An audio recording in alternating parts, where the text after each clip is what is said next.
Class 10 math exercise 7.3 में question number 5 देखते हैं। किसी त्रिभुज की एक माध्यिका उसे बराबर क्षेत्रफल वाले दो त्रिभुजों में विभाजित करती है। ये क्लास 9th में आप पढ़ चुके हैं।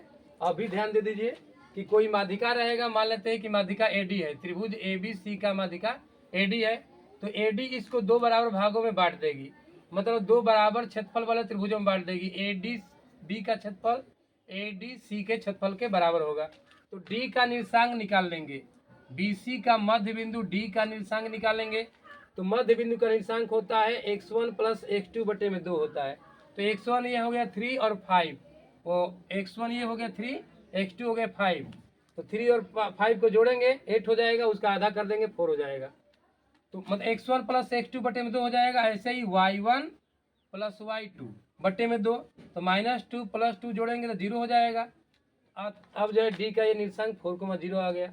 आगे बोला है कि माध्यिका मतलब उसको दो बराबर भागों में बांटता है, तो यही सिद्ध करना है। दो त्रिभुजों में मतलब दोनों त्रिभुजों का क्षेत्रफल बराबर होगा, ये सिद्ध करना है।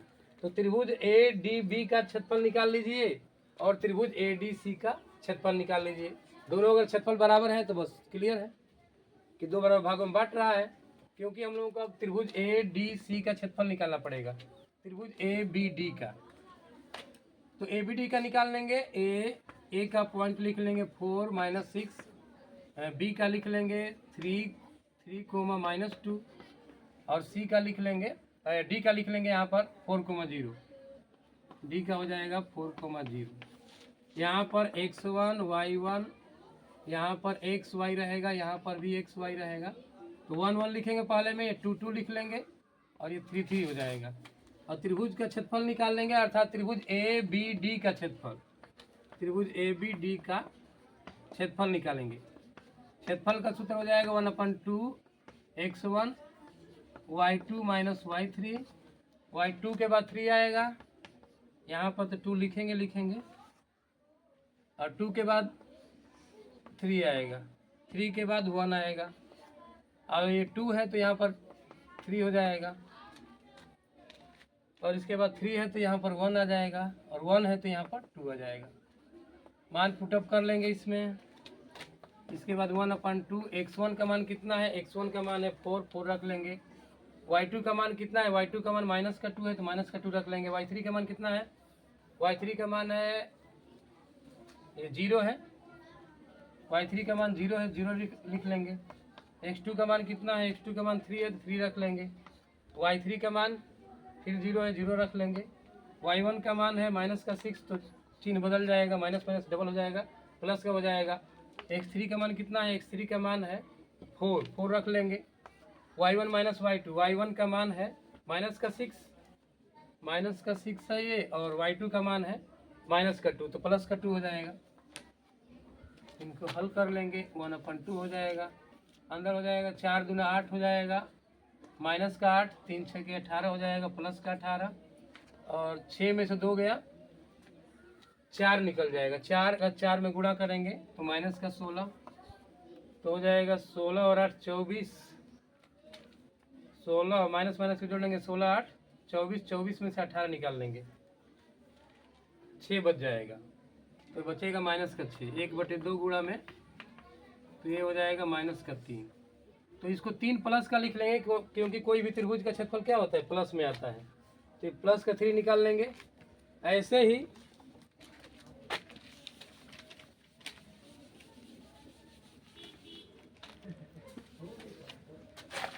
अब त्रिभुज ADC का क्षेत्रफल निकाल लेंगे। क्षेत्रफल के लिए लिखेंगे, वही सूत्र रहेगा, इसी सूत्र पर रख लेंगे, 1/2 x1 y2 - y3। इसके बाद यहाँ पर x2 हो जाएगा, 2 है तो यहाँ पर 3 रख लेंगे, 3 - 1, और यहाँ पर आ जाएगा 3 आ जाएगा, और 3 है तो यहाँ पर y3 के स्थान पर 1 आ जाएगा, 1 के स्थान पर 2 आ जाएगा। मान पुटअप करेंगे,